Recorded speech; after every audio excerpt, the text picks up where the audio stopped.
They humiliated my little boys in front of everyone, and I felt my heart break in two. The shame, the tears, the mocking faces, it was unbearable. Stick with me while I share my story, and if it touches you, don't forget to support our channel by hitting that subscribe button, dropping a like, and sharing it with the people you care about. I still remember that sunny Saturday morning. I had spent the whole week looking forward to the neighborhood block party. I wanted my boys, Ethan and Noah, to have fun, to run around freely, and maybe make some friends. Life hadn't been easy since I became a single mom. Every day was a struggle to balance work, bills, and giving my boys the love they deserved. I thought a simple neighborhood event would be a small escape from our worries. Ethan, my older son, was already buzzing with excitement, tugging on my hand as we approached the crowded street filled with laughter, colorful decorations, and the smell of freshly baked goods. Noah clutched his little toy car, shyly peeking around at the other kids playing. I felt proud seeing their smiles, thinking maybe today, for a few hours, life could feel normal. But then I saw them. Vanessa and Claire Miller. They stood near the food table, perfectly dressed, sipping coffee like they owned the street. I had known them for years, and their disdain for me had never been subtle. They always made cutting comments about my apartment, my job, or the way I dressed, but I had learned to ignore them. I thought maybe today they would leave us alone. As soon as Ethan accidentally bumped into Vanessa's son while running toward the game stalls, everything changed. Vanessa's face twisted into a scowl, and Claire's lips curled into that smug smile I knew so well. The words they said were sharp, loud, and public. "Watch where you're going, little brat," Vanessa shouted. "Are you always this clumsy?" Claire laughed, her voice echoing in the warm afternoon air. My boys froze, their small bodies shrinking under the weight of everyone's eyes.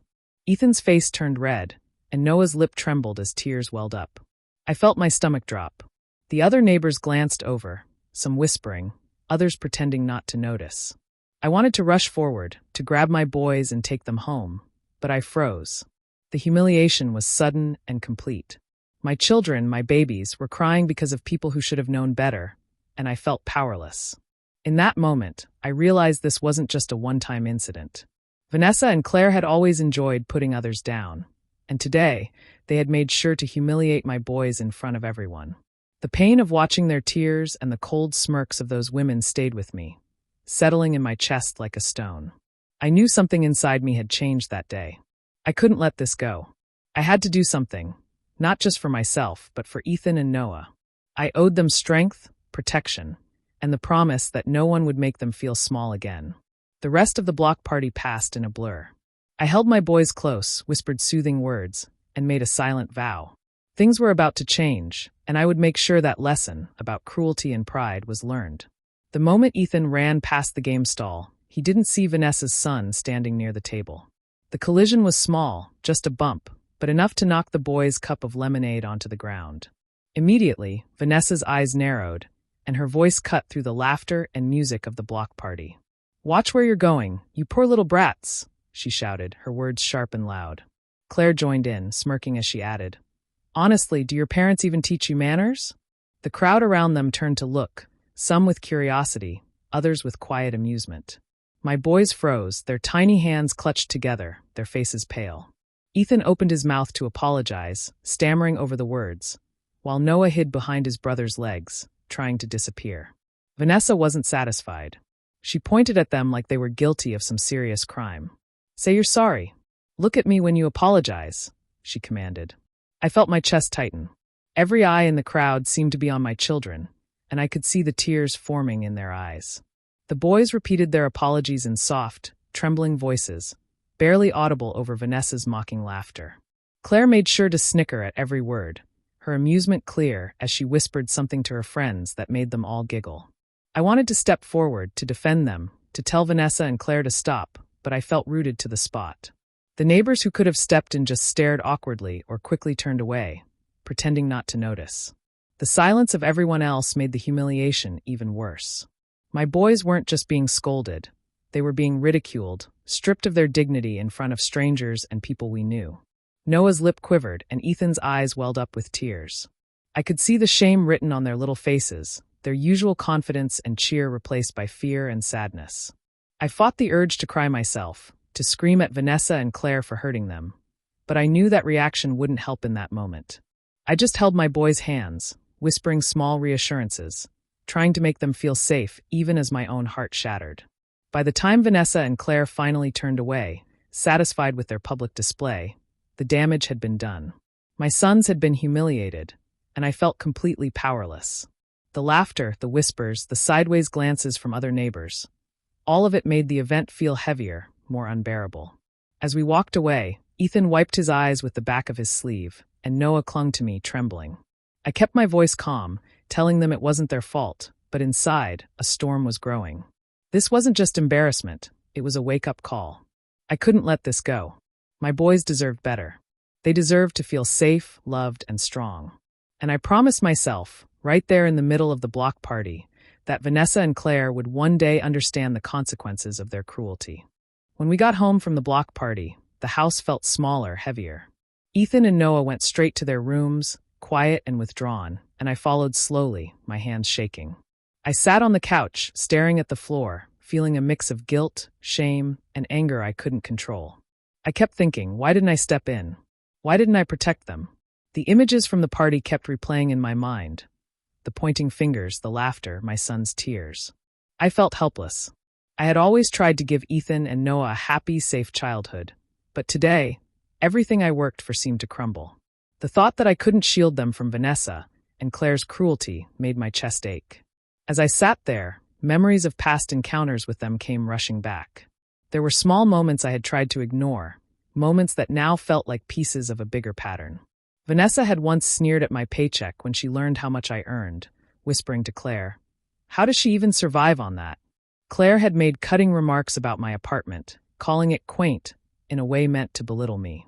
There were times they undermined my parenting too, making comments about the boys' manners, their clothes, even how I fed them. At first, I brushed it off, telling myself they were just arrogant, that I shouldn't care.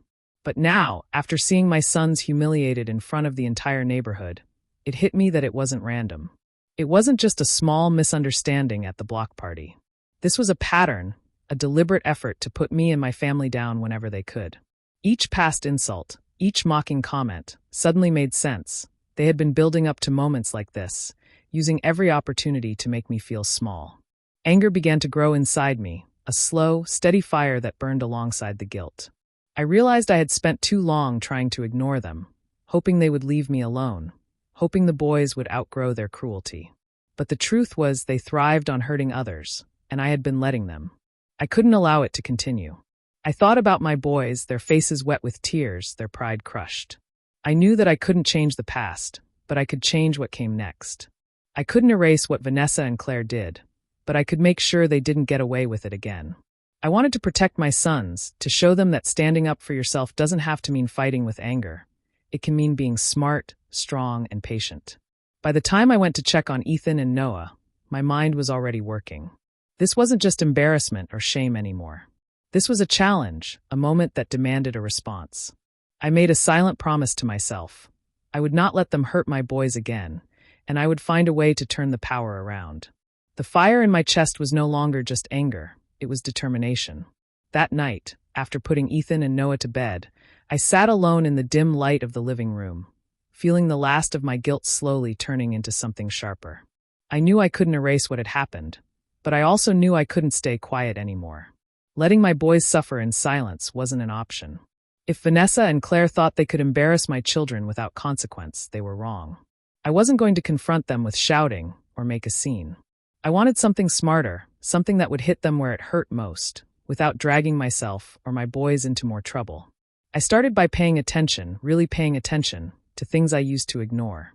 Vanessa's life looked perfect from the outside, but the cracks showed once I looked closer. She bragged a lot about her spending habits, always talking about new furniture or expensive vacations.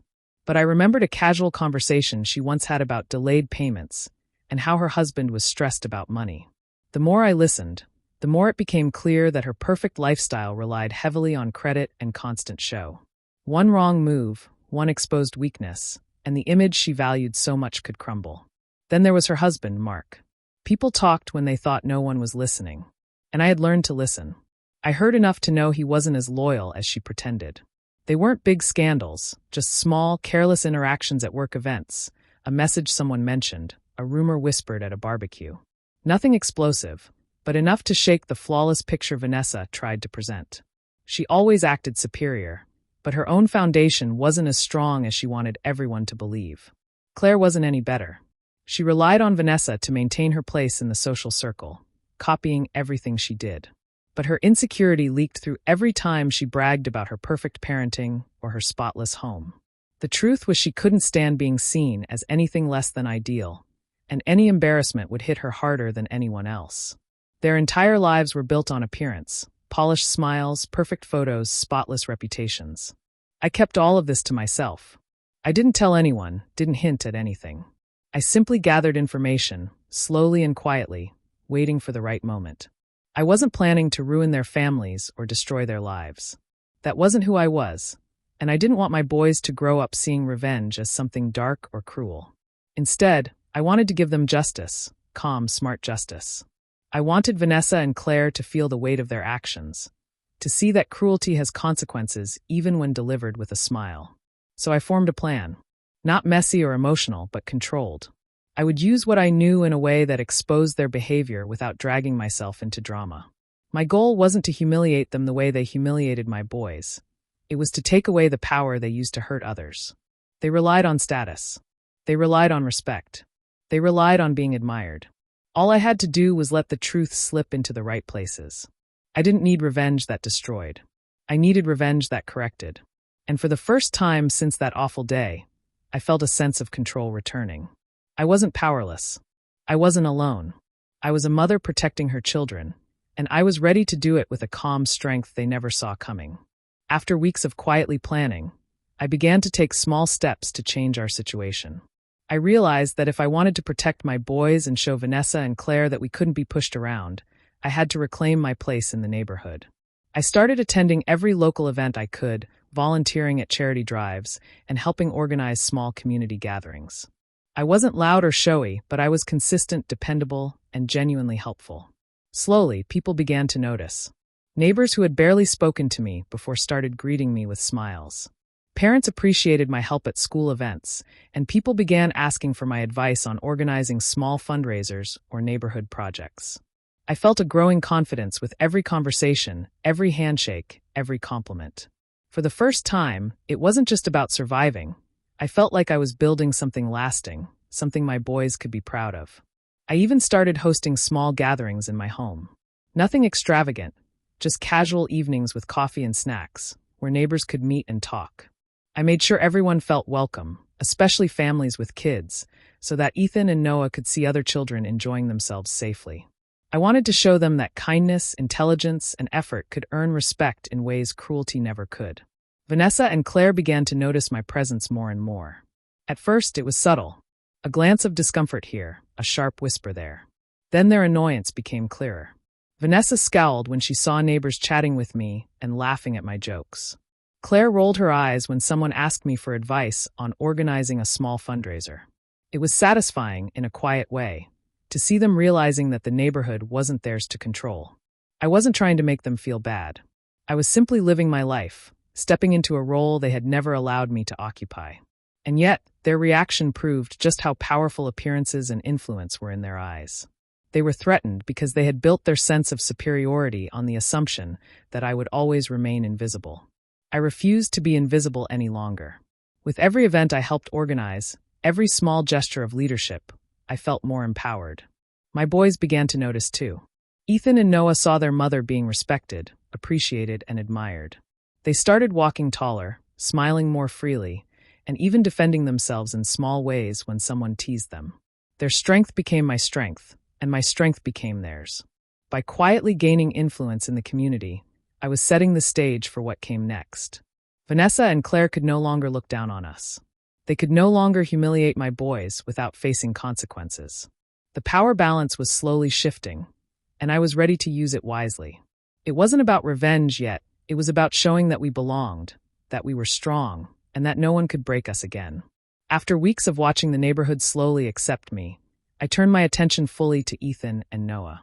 The block party and everything that had happened with Vanessa and Claire left deep marks on them. I knew it wasn't enough to protect them from the world. I had to help them find strength within themselves. Every night, I sat with them after dinner, talking about their feelings, letting them cry if they needed to, and reminding them that their worth wasn't tied to what others said or did. I told them, people might be mean, and sometimes life will be unfair. But nothing can take away your courage, your kindness, or the love you share. Those things make you stronger than anyone who tries to hurt you. At first, they listened quietly, unsure, but slowly I began to see small changes. Ethan held his head a little higher, and Noah started answering back when someone teased him at school or in the playground. We practiced small ways to respond without fear. If a child said something mean, we would take a deep breath and respond with calm words or simply walk away. I explained that standing up for yourself doesn't mean being rude. It means not letting anyone make you feel small. I watched them gain confidence like tiny sparks growing into flames. It wasn't instant. There were tears and frustrations, especially when memories of the block party resurfaced. But each time, I reminded them of their victories, no matter how small. One day, Ethan politely told a classmate not to call him names, and I saw pride light up his eyes. Noah, who had always been shy, told a friend to stop laughing at him when he dropped his lunch tray. Those small victories meant the world to me. Their strength became a reflection of my own. Every time they stood taller, every time they smiled with pride instead of fear, I felt a sense of accomplishment. I wasn't just teaching them resilience. I was building a family that couldn't be easily shaken. The boys' confidence started to ripple through our home and beyond. Neighbors began to notice how polite, confident, and self-assured they were. My quiet empowerment at community events now had a visible reflection in my children. I realized that their courage wasn't just about them. It was about all of us. It was proof that Vanessa and Claire's attempts to humiliate us hadn't won. My boys were learning to protect themselves, to be proud of who they were, and to face challenges with dignity. Watching them grow stronger every day made me even more determined to ensure that no one could ever hurt them in the same way again. Their strength had become my strength, and together, we were no longer just survivors. We were a force to be respected, a family that could stand tall no matter what cruelty came our way. And with every step they took, I felt the quiet, powerful shift in the balance of our lives. Once Ethan and Noah began finding their confidence again, I knew it was time to take my first careful step.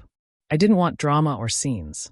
I wanted truth, quiet, steady truth, to do its work. Vanessa and Claire had built their entire image on perfection, kindness, generosity, and superiority. All I had to do was let people see the cracks they tried so hard to hide. The first opportunity came during a neighborhood charity drive. Vanessa had bragged loudly for weeks about donating a large sum of money. She made sure everyone heard her talk about how some people only show up to look good, taking a clear jab at me without saying my name. But when the organizer went through the records, the donation Vanessa claimed never appeared. I didn't say anything. I simply asked the organizer, in front of a few neighbors, if all the names had been checked because someone seemed to be missing. The organizer confirmed the list, and the neighbors glanced around, confused. Vanessa overheard, froze, and quickly claimed there must have been a mistake. But people remembered her long speeches. People remembered her bragging. And now they remembered that the donation never happened. That tiny moment shifted something. For the first time, I saw doubt forming in their eyes when they looked at her. The second moment came at a school event a week later. Claire loved telling everyone how amazingly her kids performed in class. She always made her children sound like prodigies, and she often compared them to other kids, including mine. But during a reading activity, her son struggled to finish even a simple paragraph. Claire's face went pale as she tried to whisper instructions, then pretend nothing was wrong. The teacher gently corrected her and said the children needed to read on their own. I didn't add to her embarrassment. I simply thanked the teacher afterward for helping every child equally and for making sure no one felt pressured.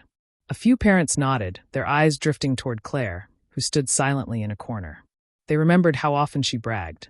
They remembered how she treated others. And now they were seeing a truer version of her. It didn't take long for the neighborhood to start noticing the patterns. Vanessa's kindness looked more like self-promotion. Claire's confidence looked more like insecurity.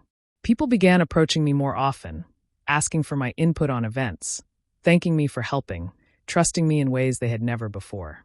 I could feel the shift, slow, subtle, but real. I hadn't lied about them. I hadn't exposed secrets or caused scenes. I only allowed the truth to show itself, and the truth was enough to shake the foundations they stood on. Watching people grow more distant from Vanessa and Claire wasn't satisfying in a cruel way. It felt like justice. For the first time, They were experiencing what it felt like to be questioned, doubted, and seen clearly without the filters they hid behind.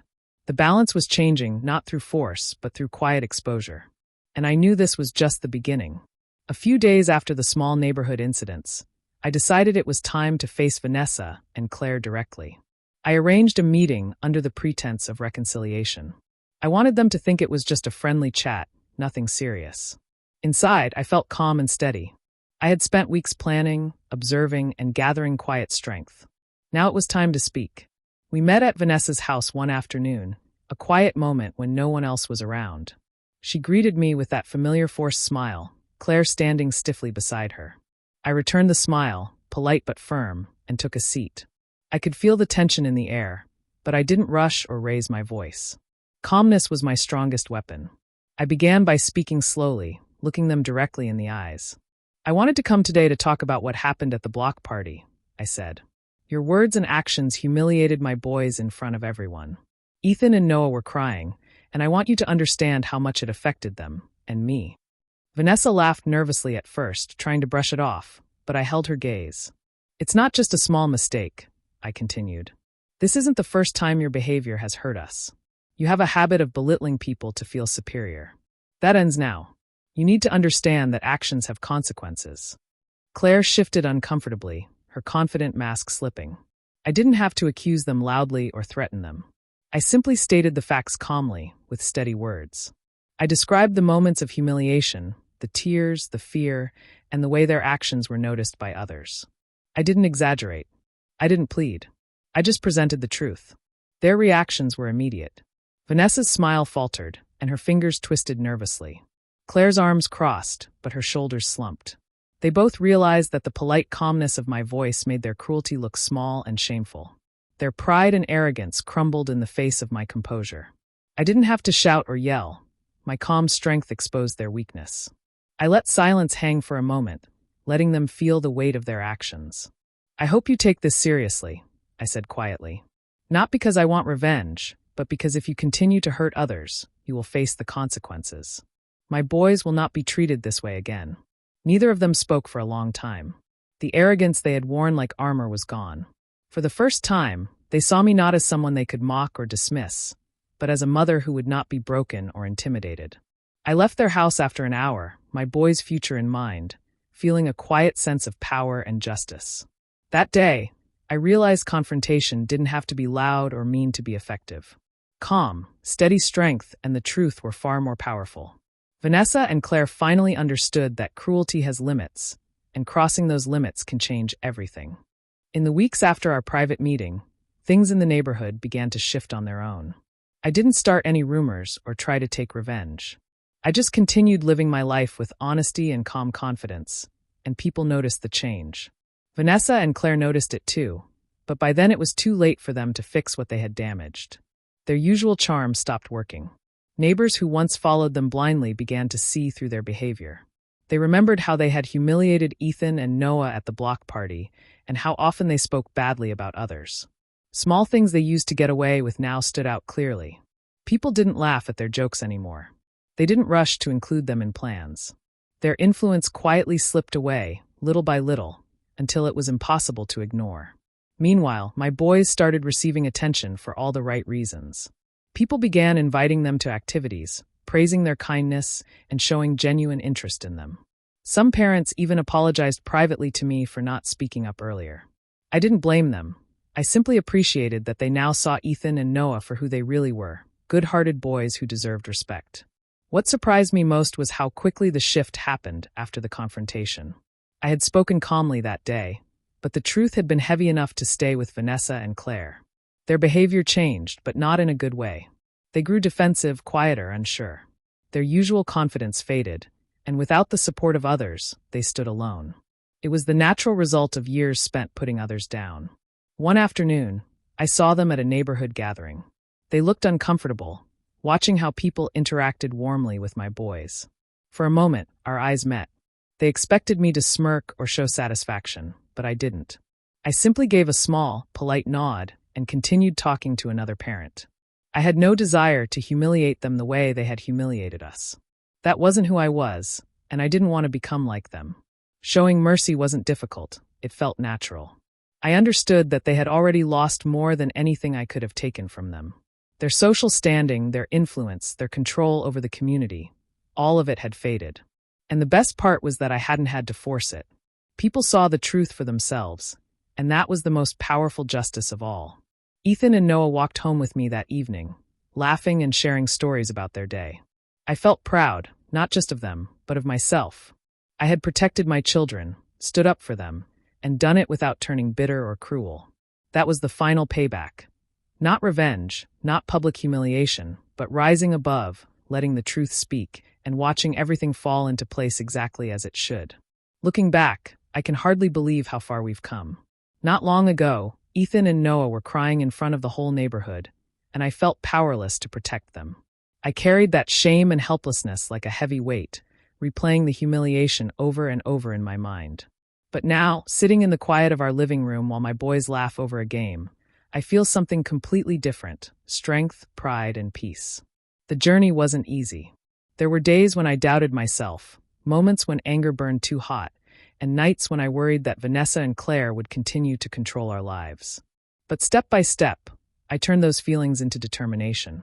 I worked quietly, focused on building respect, protecting my children, and showing that cruelty doesn't have the final word. In doing so, I discovered my own power, the kind that doesn't need to shout or fight. It just exists and makes a difference. Ethan and Noah have grown so much. They still have their playful, curious selves, but now they carry something deeper: courage and dignity. They speak up when necessary, treat others with kindness, and walk through life without fear of being diminished by someone else's pride. Watching them stand tall, seeing the confidence in their eyes, fills me with a joy I never thought possible. I know that what they learned goes far beyond simple lessons. They now understand that being strong doesn't mean hurting others, and being respected comes from character, not appearances. The community has recognized the change too. Neighbors treat us with genuine respect, not because we seek approval, but because our actions and integrity speak for themselves. Vanessa and Claire have faded into the background, no longer holding the influence they once had. They are humbled, yes, but they remain unharmed. I never wanted to destroy them. I only wanted to protect my family and set the record straight.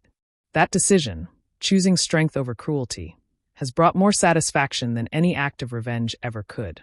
Sitting with my boys now, I reflect on everything: the pain, the tears, the slow climb back to empowerment.